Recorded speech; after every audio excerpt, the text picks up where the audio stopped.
This is Residents in a Room, an official podcast of the American Society of Anesthesiologists, where we go behind the scenes to explore the world from the point of view of anesthesiology residents. If you're working toward public service loan forgiveness, that is one of the most high value things that you could focus on, and it's quantifiable. And right now we're in the weird limbo of when do we put down for property versus when do we just, focus on paying off prior loans that we have to pay off. Being able to save, pay loans back, and then also afford a respectable and comfortable lifestyle, especially in those first years. Specifically, I'm wondering how our personal goals and values should show up in a financial plan.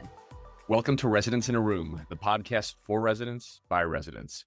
I'm Dr. Joshua Insler, the host for this episode, and I'm a CA1 at Yale School of Medicine. We're going to talk about stupid money mistakes today and hopefully some smart things that we can do to set ourselves up for financial success. To tackle this important topic, I'm joined by a few fellow residents and by Mr. Hugh Baker, who is a financial planner at Wren Financial Planning.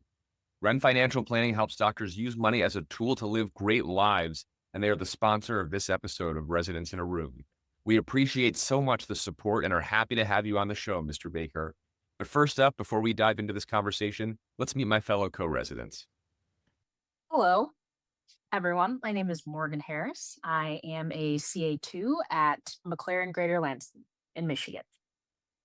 Hi, everyone. I'm Zalandika Ngunji, and I'm one of the CA2s at the University of Illinois, Chicago. Great. Thanks, everyone, for being here. Before we talk money, we'd all like to learn a little about our guest. Most of our guests are attendings, but you're a financial planner, so that's a little different for us. So to kick us off, please tell us a little bit about your role and how you work with anesthesiologists and other physicians. Yeah, thanks for having me. So 10 years ago, my wife was in residency and I was just starting out in the finance world. And there are some things that I'm glad we did, some things that I wish we had done sooner. And really, that's the basis of my work now. So we work with physicians. Most of them start with us coming out of training, but we work with them in most of the areas of focus as far as like the technical areas tend to be around the areas of student loans, taxes, investments, insurance, things like that. So we're really helping people with some of those big decisions that they have, especially when they're graduating out of training, like buying their first home, they're thinking about growing their family, all of those sorts of things. Thank you, Hugh. So, as our second question of the day, what are the most common financial mistakes residents make as we transition out of training? Yeah, I think far and away, the number one thing that we see most often is biting off a little bit more than you could chew with that first house that you're buying right when you graduate. And, a lot of the time, it's not really an affordability issue, at the time when you're buying the house. It's just more so the other things that you want to fit in life. Like it's very, very, very common for the people that we work with to want to reduce their FTE over time. Again, growing the family, all the costs that come with having children, they're wonderful. We have our third on the way, but they're really things that you have to plan on for that big purchase, because that's not something like you can just decide not to go out to a fancy restaurant on Friday night. Like that mortgage is coming every month, whether you like it or not.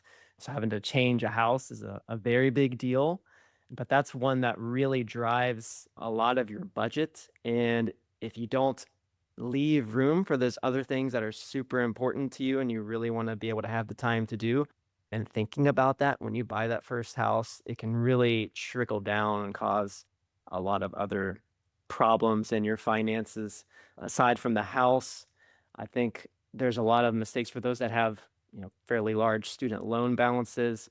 Mistakes that just revolve around not being proactive with those student loans, like updating your income for those income-driven repayment plans for student loans, especially think about people going for public service loan forgiveness.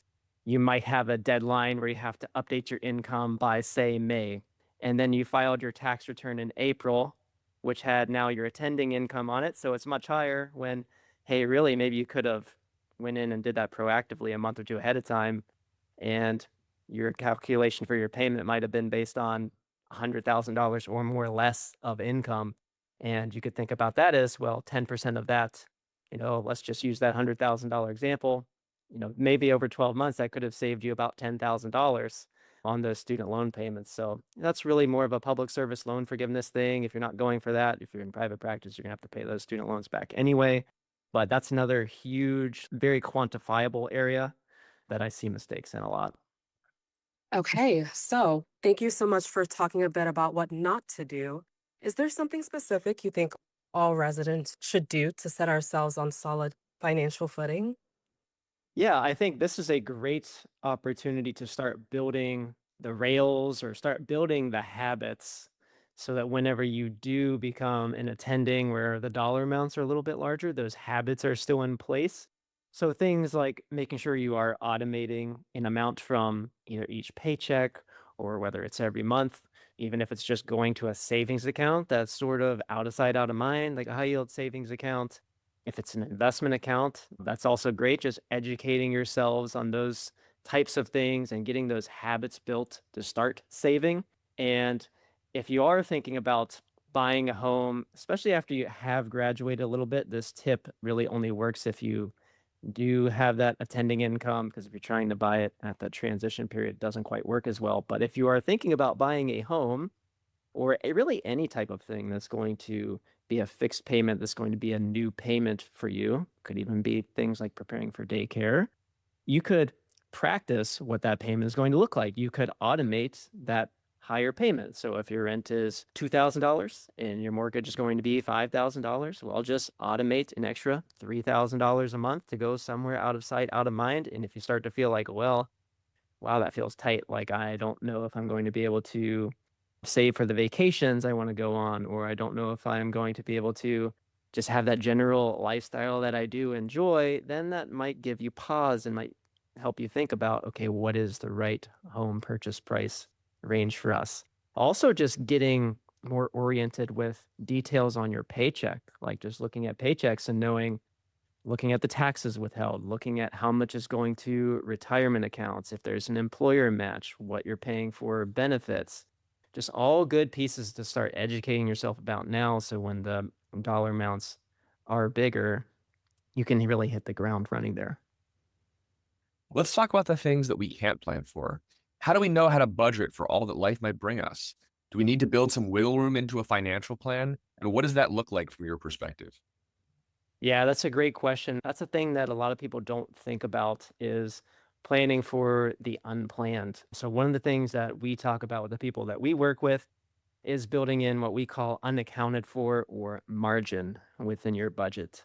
So a good place to start there would be, say, 10% of your take home pay. That covers, a pretty wide range of things.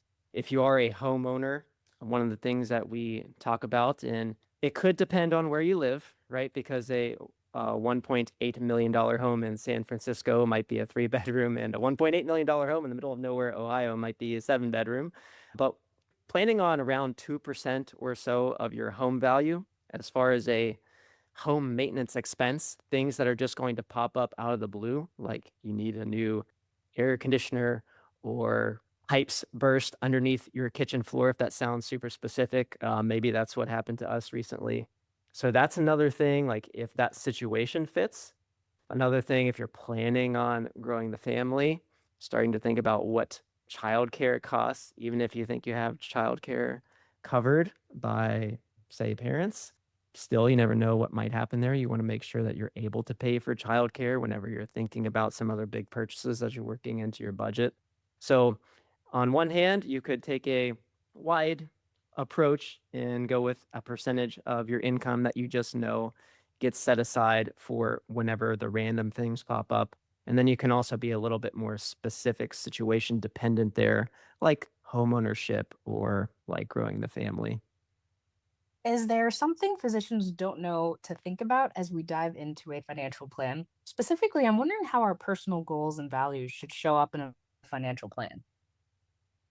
Yeah, that's another great question. So, good conversations with your partner in what they value and talking about the things that you value, just so we can get those out in the open. So we know, ideally we can spend more time or more money on those areas where you get a little bit more bang for your buck. That's a great way with religious things. Sometimes there are religious reasons for, adding values into your financial plan.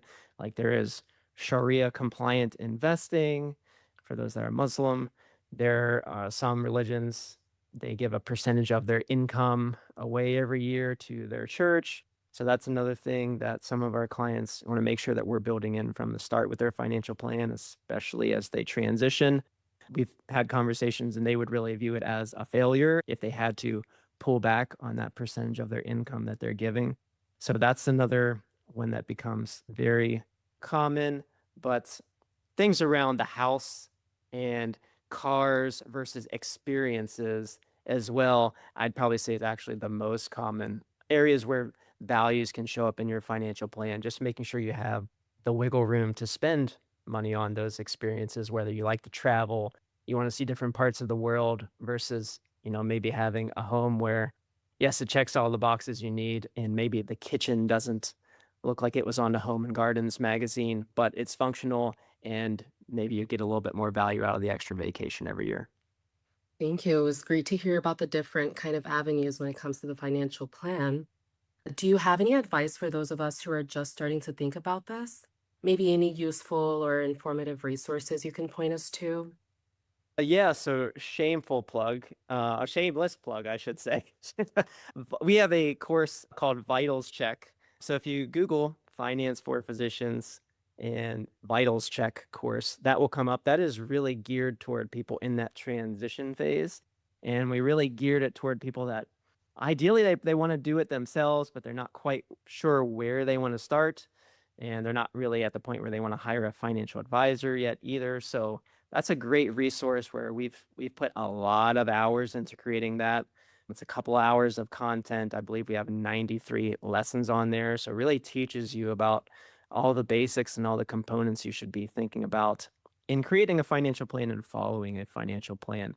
So I think for those that are near the end of training, that is a great resource. Another book I've come across more recently, and I just think she's very entertaining and very easy to listen to. Her name is Haley Sachs. She also goes by Mrs. Dow Jones. But Future Rich Person is a book that just came out very recently. I'm not all the way through it yet, but it's very entertaining, very informative. And I think some of the listeners here might really like that one. Your group, Ren Financial, works exclusively with physicians. How does that focus impact your work with clients? Is there something we should know about a firm that works with physicians versus other professionals? Yeah, I think just like you all are specialized in certain areas of medicine, if we specialize in helping physicians, that gives us thousands of reps on the uniqueness of the career path, meeting those people, good conversations. And some of the more common things that come up really helps us build processes around that. So it's not like our first time doing that and we have to look it up. It's like, no, we have many, many, many, many, many reps at this type of thing. Here's also the things that we need to watch out for. So areas like student debt strategies, public service loan forgiveness, I could click you through the path on studentaid.gov to update your income in my sleep. The different trends in income, like I was mentioning earlier, pretty common for people want to reduce their FTE. At the same time, you have some people joining partnerships and private practice groups where their income just explodes, where their income is highly variable. So the uniqueness around working with people with that and their cash flow and making sure that they're still balancing that in a way to enjoy the fruits of their labor, right? I know you all have a very long training period. I saw that with my wife going through undergrad, through med school, through residency, now in attending. So I've seen all of that. I've seen all of those trends and, wanting to balance all of that, but also not want to work into your 70s either, at least most of them. So I think being able to experience that, living alongside that really gives me a unique insight into, what that career path is like and the types of issues that you face. And then there are some other things too, like the exclusive products available to physicians, like physician mortgages, where you don't necessarily have to have the down payment that most typical Americans would have to purchase a home. And that's really in place because they know, well, you have the income, but you don't have an incremental raise like most people do. It's like you have a much lower income and then all of a sudden it 5X's or 10X's. And now you have the income to support the payment. but you just haven't had the savings for the down payment. So things like that we're well aware of and can talk through the trade-offs. But I think that's really where the difference is for us being working with exclusively with this group, especially a younger group in general. That's really where we probably stand apart from the typical advisor that's out there. So you've had some great questions for me. Now I have some questions for you all. So what things where life and money overlap do you worry about? You did such a great job explaining the balance that's so important to strike between being able to save, pay loans back, and then also afford a respectable and comfortable lifestyle, especially in those first years once you become an attending. For somebody like me who intends to go into academic practice and probably pursue the PSLF track more thoroughly, could you give any recommendations for somebody like me who is still several years away from becoming an attending, and how to best manage finances while paying loans back and also trying to live comfortably in those early years post-residency and fellowship training? Yeah, that's great. I think if you're working toward public service loan forgiveness, like at this stage, that is one of the most high value things that you could focus on, and it's quantifiable because basically the game is to pay 120 payments as little as possible. Interest doesn't matter. The balance at the end doesn't matter. As long as it's forgiven, that's really what matters. So staying on top of things like knowing your income-driven repayment anniversary date. You can find that on studentaid.gov. There's a file you can download. It's called My Aid Data, and that will have that information in there as well as your loan history as far as when you started making payments. So that's a great file to be aware of. Studentaid.gov, get familiar with that website. But thinking about things like what income documentation is going to be most favorable for my calculations is an important thing. If you're married, you might want to consider filing taxes separately, although that's not the only number to compare, though, is what would I pay my student loans if we filed taxes jointly or separately? You also have to factor in what is that tax cost, if there is one, to file separately. So really that kind of requires, and there's some online tools for this, but knowing, okay, what would the two of us pay, then total tax combined separately, and then what would we paid if we filed jointly? How much extra would that be? How much would that save Dr. Insler on student loan payments? But that's another high value one to pay attention to. Could be the difference of a couple $100 a month, maybe even more if you aren't attending at that stage. But that's one to be aware of, and just know that you could use tax return. You could also use pay statements. So depending on, maybe last year you did a ton of moonlighting and you had a much higher income than you do this year, just know that you could use just a pay slip this year if that's going to be much favorable for you. And, if you're not still doing that moonlighting, that really might be a misrepresentation of your income. So that's another area to focus on.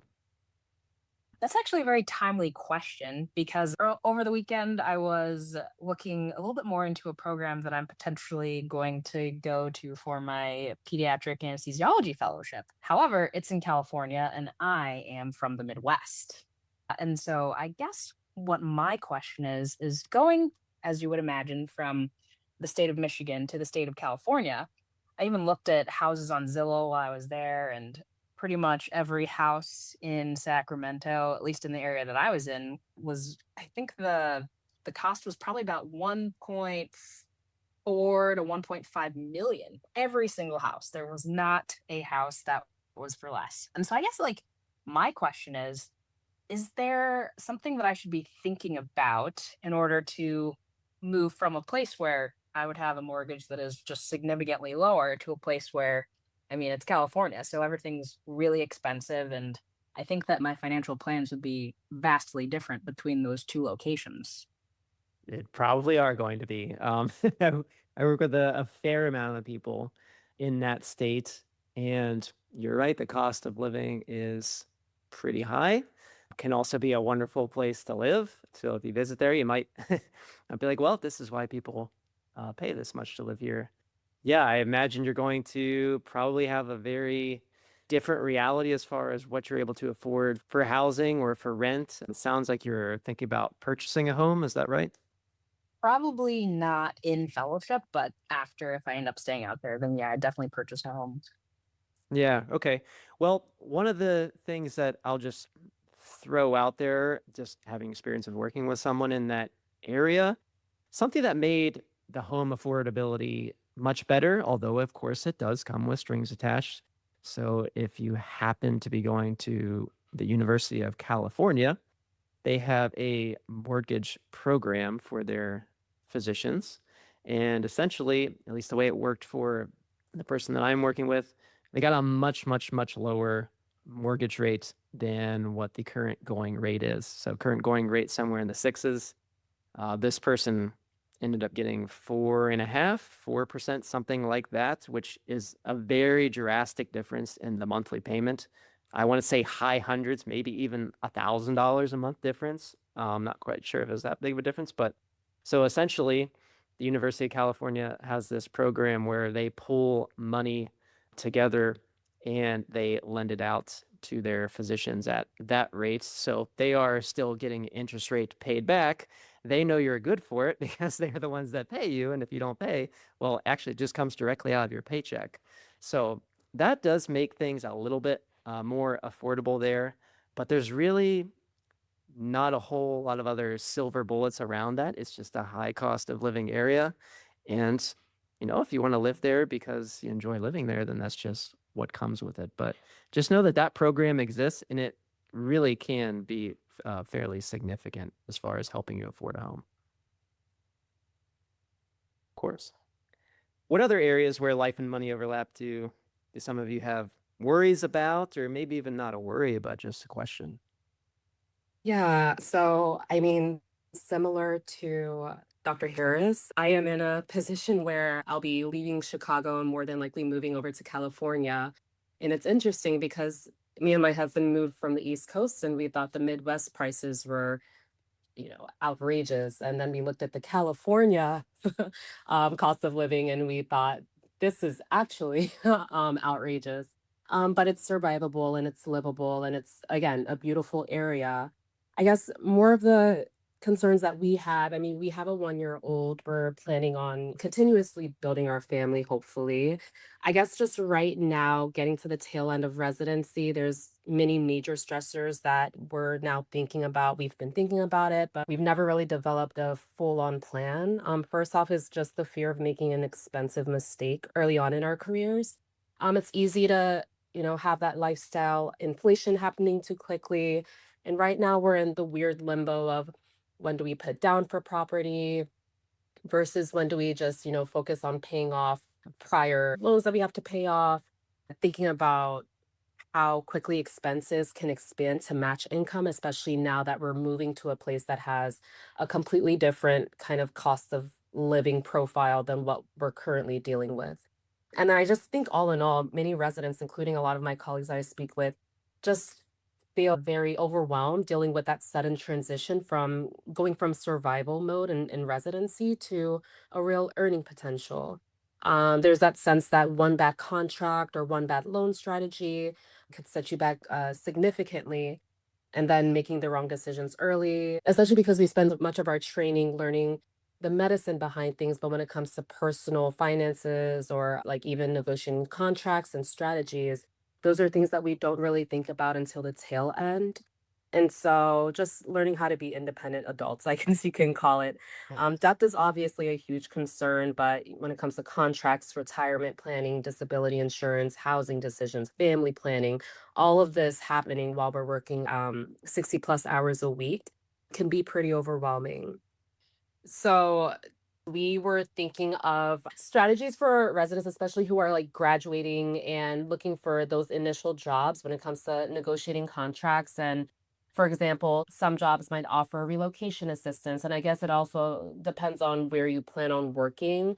But things that have really helped to set residents up for greatness when it comes to building a family, buying a home, just coming out of residency, paying off loan debt, when it comes to negotiating contracts with employers, kind of strategies that have been like recommended to help them get a head start running? I know it depends on where you're applying to and what they can actually offer, but what are some tidbits that you can offer residents when it comes to those?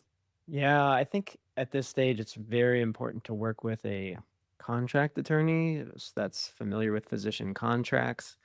I know there is a lot of non-compete stuff going on and talks about overturning those, and I'm not sure where that landed, but I think working with a contract attorney does a lot of things for you. Obviously, you're very smart people. You can make it through med school, learning all the things that you learn.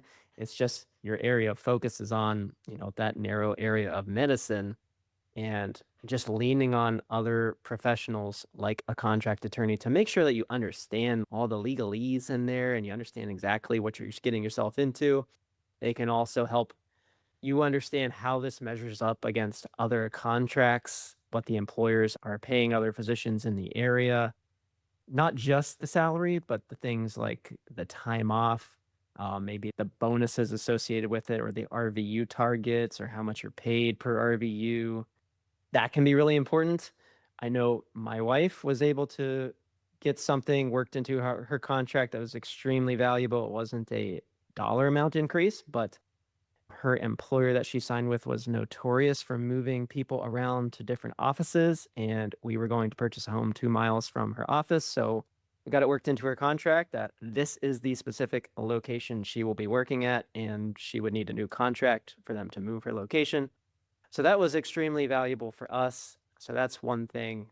Another area where there's maybe some success with another client that we worked with, as far as that goes, they were offered a contract that was a fairly long term. I'm not sure if it was 5 years, might have been a little bit less than that, but it didn't come with a retention bonus. And at least what I learned through that process was something about that length of contract typically comes with a retention bonus. So this person was able to get, I believe, an extra $50,000. So $10,000 a year, as long as they stick around, they're going to get that bonus at the end of that contract year.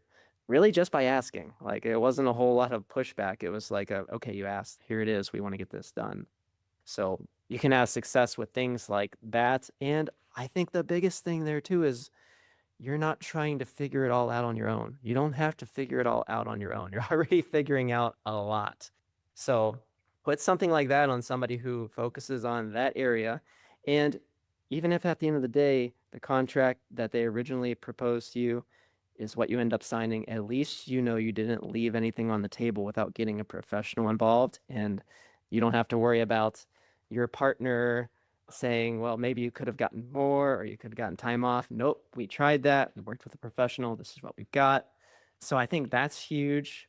But other things, just again, really be smart about planting roots in what you're paying for a home. I know I've said that a few times now. That's really the biggest thing that I see messing up financial plans most often. I know a lot of you probably have the itch to buy a home. It's really not the worst thing in the world to rent for a year. Make sure that job works out. It seems to be very common that the first job out of training is not the same job you end up in 5 years out of training. People tend to move jobs. Just learn the right questions to ask ahead of time. Make sure you know what you're getting into.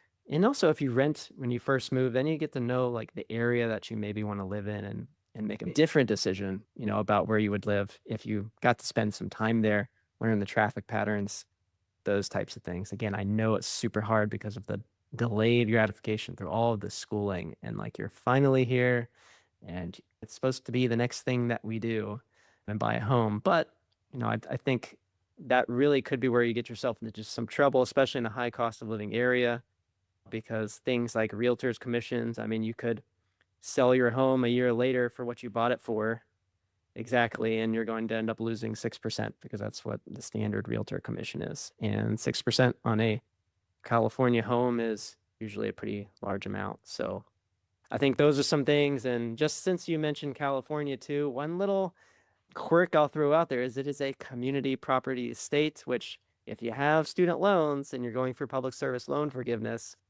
there's an interesting little trick there. So in a community property state, you can filing your federal tax returns, you can file separately and split the income 50-50 with your partner on your tax return. So if you're a anesthesiologist making $400,000 and let's say your partner doesn't work, you can file tax returns that say you make $200,000 and they make $200,000, and that's going to go a long way for your income-driven repayment calculation for your student loans. So that's another reason why we like community property states at Ren Financial. This was such a great conversation. Thanks to you, Mr. Baker, for sharing your expertise, and to my fellow residents for helping me learn more about this important topic. And thanks to Ren Financial Planning for sponsoring this episode. I'm Joshua Insler. Join us again soon for more Residents in a Room, the podcast for residents by residents.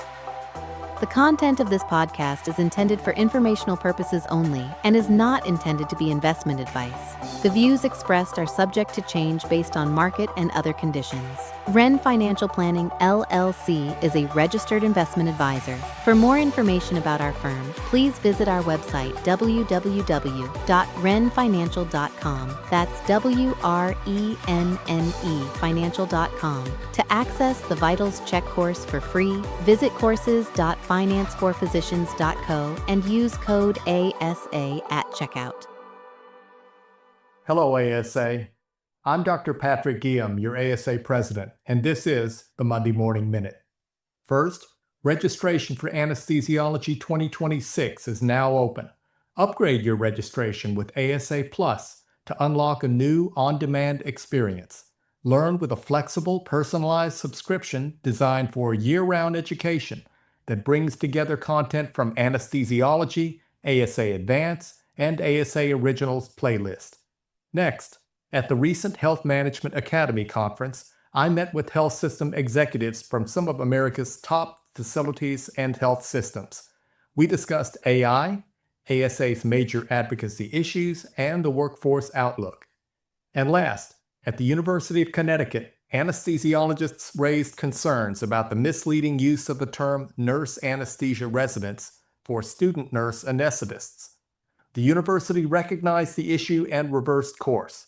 This outcome underscores the power of coordinated advocacy and reinforces that when members speak up, we can drive real change that protects patients and strengthens the specialty. That's it for now. I hope you'll join us on your favorite social media channels and check out my weekly Monday morning outreach. For more detailed and timely information, don't miss Dr. Guillaume's Monday morning outreach email, delivered exclusively to ASA members' inboxes every Monday at 5 a.m. Eastern. Join us for Residents in a Room, where we'll share timely info, advice, and resources designed to help residents succeed in residency and beyond. Find us wherever you get your podcasts or visit asahq.org/podcasts for more.